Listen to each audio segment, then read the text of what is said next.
welcome to Atlanta Mix 108. Up next is Author Talk with your host, M.L.Ruscsak.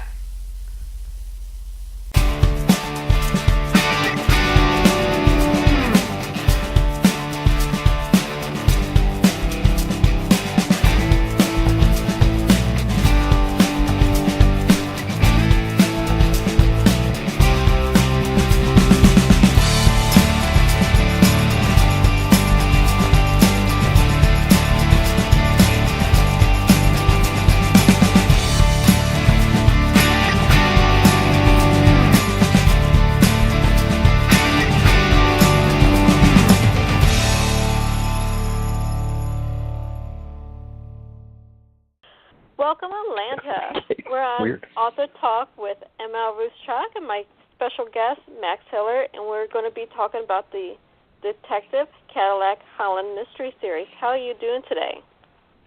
Just fine. Great. Now, why don't you tell me a little bit about the book before we get into some of the interesting details? Okay. Well, the series itself came about.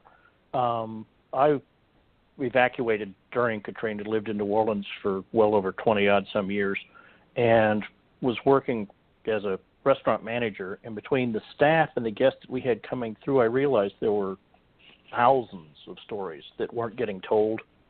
And the stories that were getting told are by and large by like middle-class white guys who were inconvenienced at best, but considered it so important to come back. And there were just all these other stories that weren't getting told, but also that, frankly, nobody really wanted to hear. It became very hard by 2 years after the storm to get a book published that had anything whatsoever to do with the storm if you weren't like a member of the government or a celebrity or something like that. So I'd always wanted to write a mystery series anyway, and I figured I could just incorporate a lot of these stories and things that were going on into the plot as well. Now, that's very interesting. My sister was part of the military during Katrina, and she was stationed down there. So I understand the demographics of what happened during the storm, and from her aspect, what she was hearing and seeing versus what I'm reading and seeing in your book. And I know some of this is fiction and some of it may be true, maybe stories, maybe fish tales. We don't know, but that's the thing with books. Right. Yeah, and again, my book doesn't take place so much during Katrina. It picks it up at about 5 years after, because at that point we realized, those of us that were there, that people were beginning to not just lose interest, but just assume that everything was fixed and everything was fine because, you know, you ought to be able to rebuild a metropolitan area in 5 years, right? And so there were just these ongoing issues that are still ongoing issues. Yeah. Yeah, it was only 6 months ago that the city and FEMA finally came to an agreement on the cost on fixing the streets that were just decimated. 80% of the city was under up to 18 feet of water, and they're just now figured out how to fix the streets. Right. This is ridiculously... I'm sorry, I have speech impediment. This is terribly wrong that it takes 6 years to figure out how to fix streets. And then you still have the building, the people, you still have people that's displaced. Yes. It's horrible. So I'm so glad you were able to get this book. And like I said, it takes place after 4 years after I'm looking at for the Blue, I cannot pronounce that word, the first book in your series. Guru. The Blue Thank Guru. you. And I'm so glad you got this book published. It touches base on a lot of social issues, and your entire series goes with different social interactions and things, I believe. So I'm so glad that this book's out there because it really is a great read. Well, good. I'm glad you enjoyed it. I do a lot of Kindle. As enjoyable as it can be. Yeah. So I like books. I have hundreds of books in my house, so I have my own library. But I love the books that have a social meaning to it. Right. So I'm so glad you did this. So we have the Blue Guru, which is book 1. And right. How many books are going to be in your series? As many as I can possibly write. At this point, there are actually 4 books. One of them kind of a prequel, so let's just say there are 3 books in the current story arc, which was based around the year 2010, which was the year the Saints went to the Super Bowl. And the Saints going to the Super Bowl kind of plays not so much a backstory or a side story to it, but gives kind of a framework. The fact that the Saints, after so many years of being just an absolute lousy team, managed to get to the Super Bowl in the midst of all of the turmoil the city was going through, really gave a tremendous amount of inspiration to those of us that were there. That if they can win a Super Bowl, we can fix a house, we can fix a city. Right. I remember then watching there's that an ongoing. I remember watching that game on TV and just going, no one deserves going to Super Bowl as much as the Saints this year. No.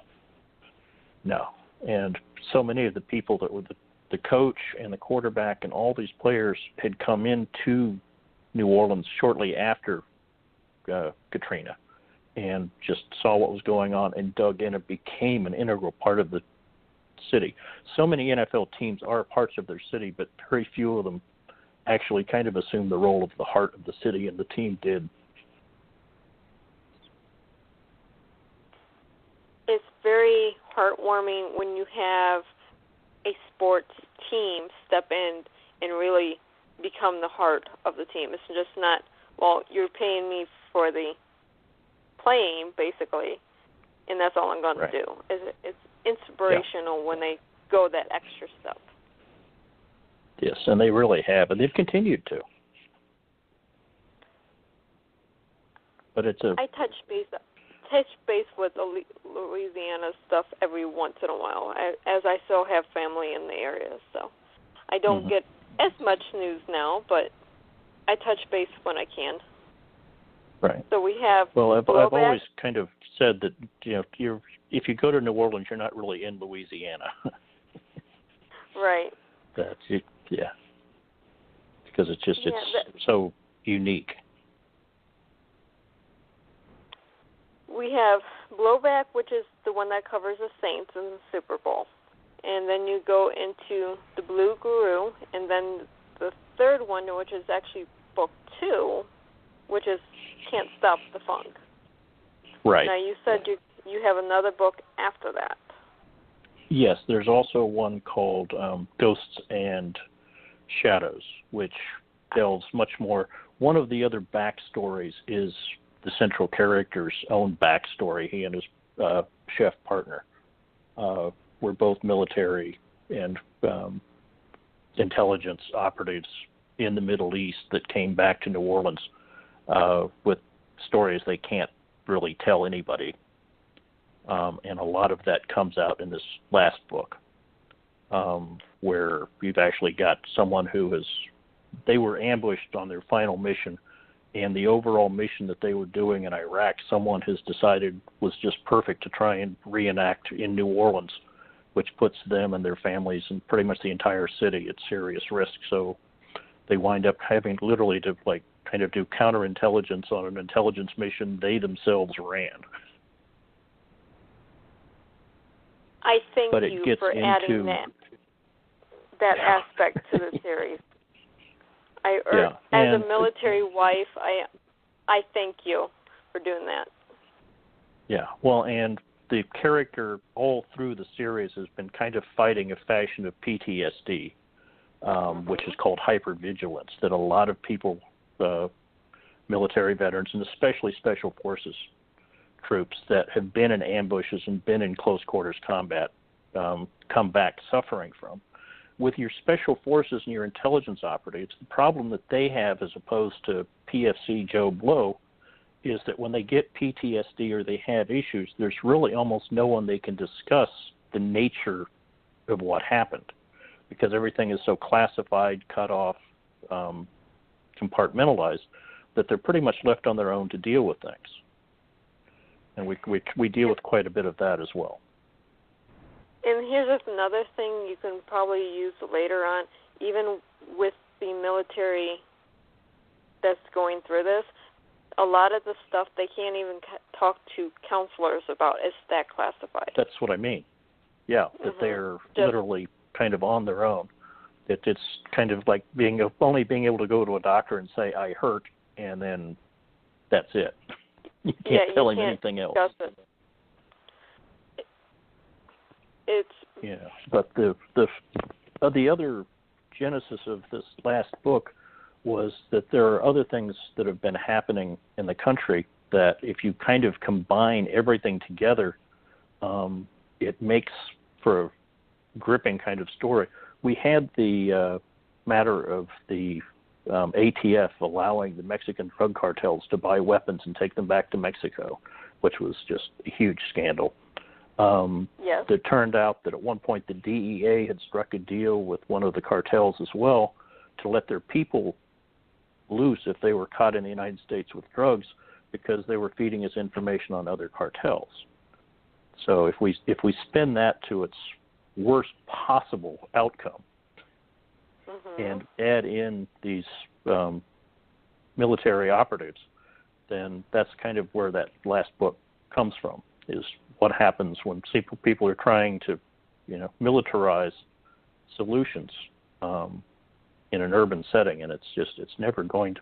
The government's not the people you want doing that. No, they don't. They're not.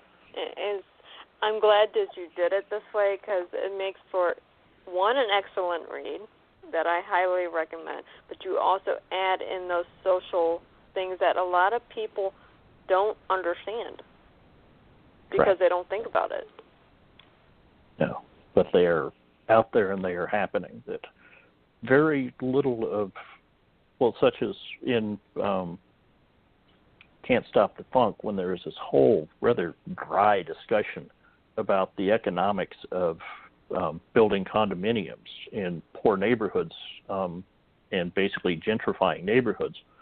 That is ongoing. That's happening in multiple urban settings and destroying cities, destroying communities. But because it's kind of a dry topic and people don't realize how much it actually does affect them directly, people tend to overlook it.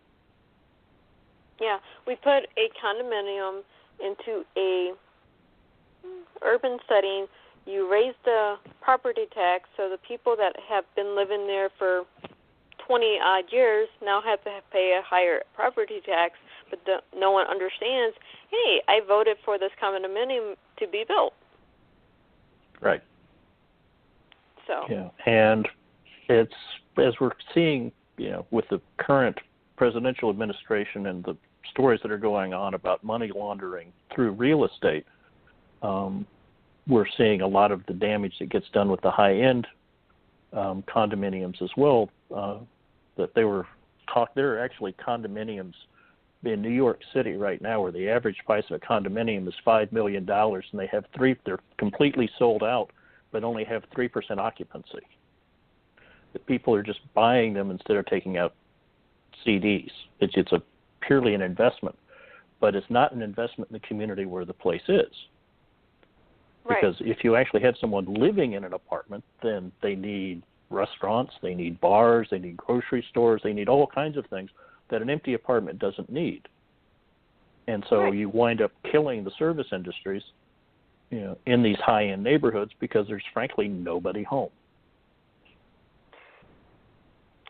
You kill your but you've service, also you've displaced these entire communities to build the condominiums in the first place. Right. So it's an endless circle of negative things that's spun around and no one wants to talk about. No. And Go ahead. And also it's a somewhat difficult thing to talk about because people's eyes glaze over real early in the discussion because it's too much math, it's too little immediate effect on them. And like I say, they don't realize how much it does affect them. That I left New Orleans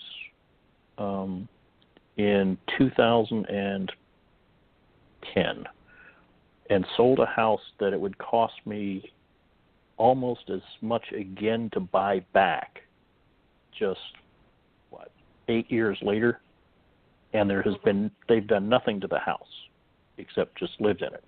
But the price of houses has gone up so much because of the introduction of Airbnb and all these other short-term rentals. Short-term rentals now account for almost 3% of the housing in New Orleans, which means that's 3% of the housing that's not available for long-term rental is not available for single-family homes. And houses are getting sold now based on their income potential as a business instead of as a home for children. So everything has gone up in price, and nobody can afford to live there. You have a city its industry is based on minimum wage employees, and it takes $42,000 a year to be able to live in New Orleans. No one's making $42,000 a year washing dishes in the French Quarter. No.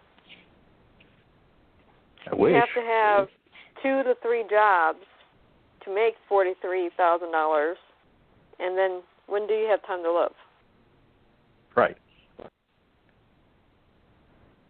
Working in the service industry at minimum wage up until recently, I understand the struggles of minimum wage, because at one time I was working 3 jobs just to put food on the table for my child. Yeah. You cannot live on a minimum wage job. No, you can't. But when that's all that's offered in your city, what are you to do? Exactly. Well, you leave town or you take 2 jobs. Right. And how feasible is that really to your health? No, it's not. It's not healthy. It's not healthy for you. It's not healthy for your children. Yeah, because you end up with latchkey kids. You end up with kids in the street with no supervision, and that's its own set of problems. Right, but your books touch base on all of this combined, just at different angles. So it's being talked about, just not in a news setting, I guess you want to say. Right. Yeah, the idea was to take these situations and give them a human element, is to make them into part of the plot, that people understand now what happens when you start displacing people, what happens when you don't pay them enough money, what happens that actually unemployed black males that everybody thinks are drug dealers and horrible people are actually some of the best fathers in the world. But we don't see that side of things. We don't understand that. They still care, but we've intentionally not educated them. We've run all the jobs they could have had out of town, and then it's their fault that they can't get a job. Right. Let's send our good-paying jobs overseas, for example. Leave the minimum wage jobs here, and then see what happens. The economy fails. Right. Yes. And income inequality just keeps growing, and is one of the discussions that happens in the third book, when one of the guys is talking about the benefits of gentrification, that the detective tells him that for a man with a French name, you don't understand very much about the French Revolution. Right. Because it's how these things happen. It's why they happen.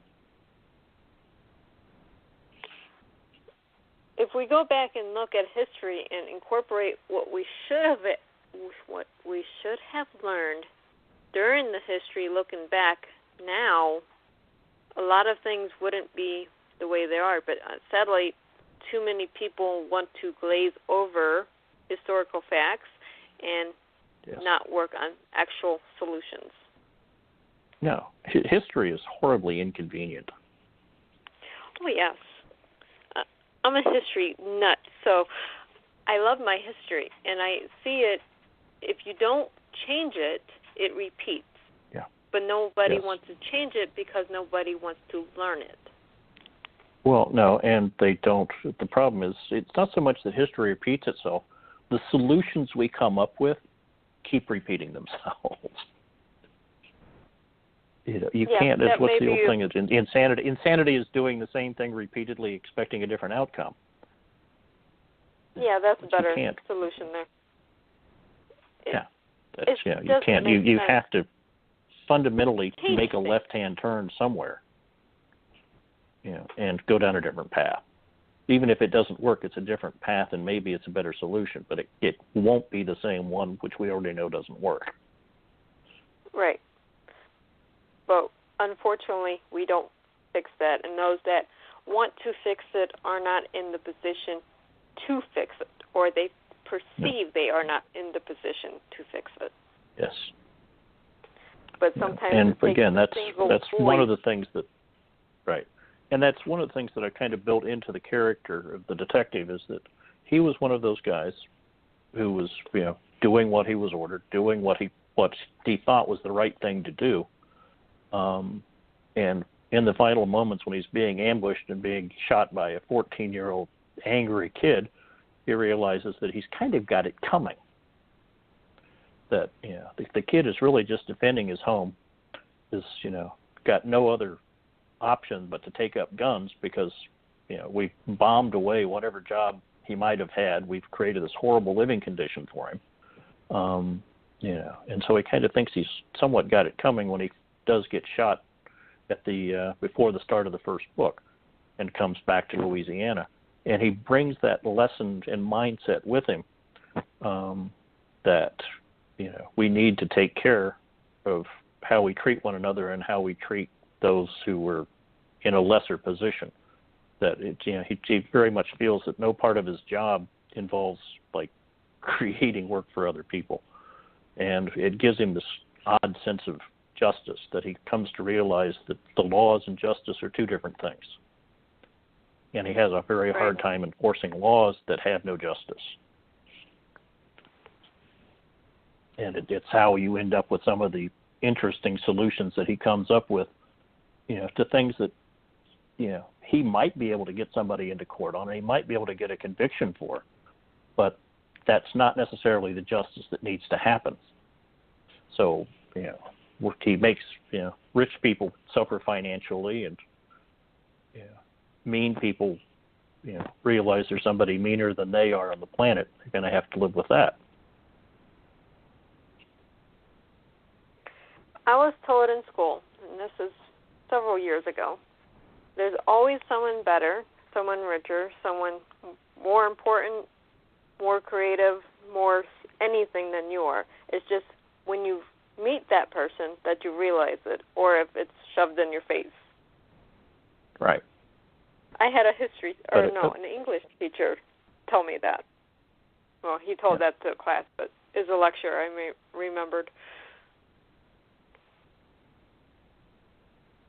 Yeah, and your books. The thing I always learned is there are people that are better at things than you are, but nobody is better than you are.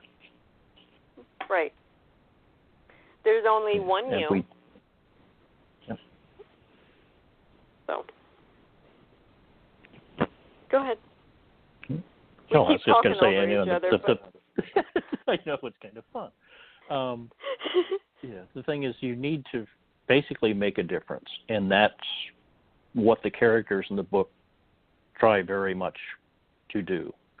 That sometimes it leads to the problems that the detective is called upon to try and resolve, and sometimes it's just what he calls upon himself in trying to find a solution at the end of the books that brings closure and justice as well. Is that he's just, everyone's got to make a difference and be the best person they are. Now, besides this series, are you going to write more series, or what's your plan on writing? Because you have a very unique style doing this. My original thought, I sat down with a couple of agents who were absolutely 100% convinced that a series of books written in this style, in this voice, with this purpose, were the exact thing that the publishing world was not looking for. So I'm going to continue to write them because they're what I'm looking for and what I enjoy writing. But the idea was to perfect my writing style, perfect my writing voice, and then come up with a more mainstream character that's potentially saleable and try and traditionally publish that. But this will always probably end up having to be self-published, and I have no problem doing so. But I just need to find a market and an audience. And once people read the books, they are an audience. It's just getting the horses to the water. I'm hoping this radio show, Atlanta Mix, does give you a broader audience, because these are books that are captivating. They have a very unique voice, and they're easy reads. They're not long reads, right? No. Compared to, say, The Seventh Son by Delaney, but just throwing a book out there. But they're captivating, and they have a very unique writing style, very unique writing voice. And I hope you have a very long career in writing, because you have a wonderful writing voice. Well, thank you. You're welcome. Are you getting ready to do any book fairs, craft fairs, book expos anytime soon? There is a writing festival, kind of a writing workshop in Burlington, Iowa, every November that this year I'm finally going to be able to probably attend. But no, at this point I really don't. I have probably the world's most perfect job for writing, is that I'm a training chef for a towboat company, so that I spend 28 days on a boat cooking for 9 people, which takes all of about 6 hours a day, so I have the rest of the time to write. And then I spend 28 days at home with absolutely nothing to do but write. That is a perfect job for writing. Yes, yes, it is. It's plus the fact I love cooking, so it's like there's nothing I have to really do except what my wife comes up with that I don't enjoy doing. Yeah, well, I thought you'd like the cooking elements as well, because you as well as I both went to culinary school, so I knew you'd appreciate Tony. Yes, I did. I did the garde manger, and I did the ice carving, I did the restaurant management, and I did the pastries, and a little bit of fine dining on there. Yeah. Restaurant management, it turns out, which I did for almost 20 years, is probably the world's worst job to have for writing. Yes, there is no time for any such thing. No. Anyone that says, it's a 40-hour-a-week job has never been a restaurant manager. No. I would love to know where they get 40 hours. Not even 40 hours that make sense. Yeah, and even if it is 40 hours, they're not even 40 hours that make sense. You're like, working 11 at night to 7 in the morning or something stupid. But the stories you come away with. Yes. And so many of the most interesting people in the restaurant world. Yeah. And come the away restaurant with stories that the two of these. Like, oh. Yeah. And the thing is that most of the restaurant stories and the characters that get told within the context of the restaurant that the chef and the detective own together are all actual anecdotes. That one of the characters there with a slightly changed name was actually my very first boss in New Orleans. It's my way of kind of keeping him alive and keeping him around. But he was wild and crazy, and it was so much fun. He would just say the most outlandish things. I think we all have met one person, maybe a boss, maybe a coworker, or a customer that's like that. And they're fun to be around, and they never know what they're going to say. No. It's, unless you've been in the business, you won't fully understand this, but the one thing I miss most in my current job, and let's face it, cooking for 9 people is probably the easiest thing to do in the world. particularly like 9 blue-collar guys who would just soon have beans and ham and cornbread for 3 meals a day. But the thing I miss the very most is my gay waiters. They were just so lively and so much fun and just so full of life and craziness. And you never know what they're going to say. I don't miss waiters. No. One of my absolute favorite anecdotes, and it will eventually turn up in one of the books. I haven't quite figured out how to get it there yet. Was I had a gay black waiter in one place that I was working in New Orleans years ago during Sugar Bowl, which always brings at least one very rural school and very usually frequently Southern into the mix. And there was a year that we had Florida and Georgia playing in the Sugar Bowl. And this guy came in with about 15 of his most redneck friends and leans back on this tall, lanky, gay black waiter, allows us how he doesn't want an F word waiting on him. And the guy blinks briefly, stands there without losing composure, and explains to the man that as long as he's in the French Quarter with that attitude, he'll need to be prepared to starve. And the other guy blinked, and they got along fine after that for the rest of the meal. Yeah, it's like, let me put this in terms you're going to understand. Yes. But unfortunately, as captivating as this chat has been, we're out of time for today.